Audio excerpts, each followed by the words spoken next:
through one of my braking videos, somebody asked about consistency. What is it? How do you achieve it? For me, circuit knowledge is one of the biggest single things you need to Without them, you're guessing where you're doing things on the track. Important.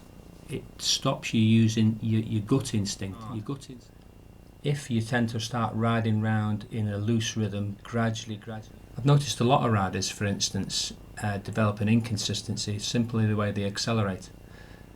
Sometimes the rider's hands, where they've got the hands positioned on the grip, each of us has only got a certain amount of motion in the hand. Once the bike's on its way upright, and particularly when it's upright, full gas is where you should be anyway.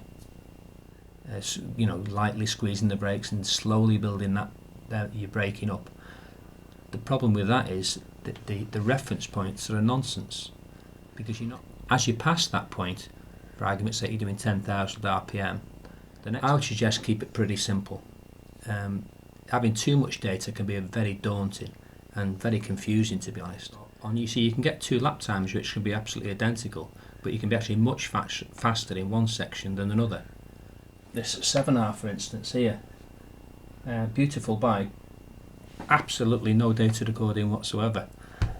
So it isn't an absolute hard requirement, but it's nice to have. So now, I've laboured this point a little bit, but I feel it's such an important thing to talk about.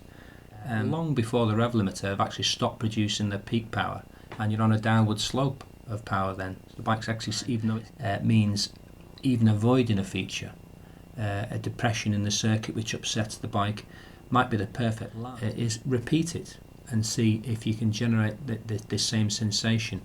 But doing something consistently wrong is actually a good thing. Nip away at it till it's absolutely bang on.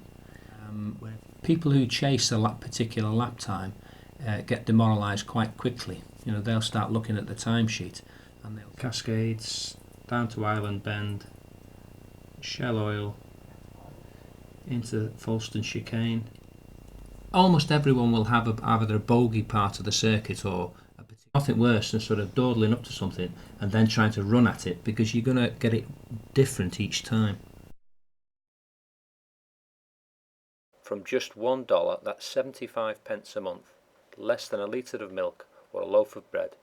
Join me on Patreon, and then you can get to see all of my online content as soon as it's published, plus lots of other private content made exclusively for my patrons.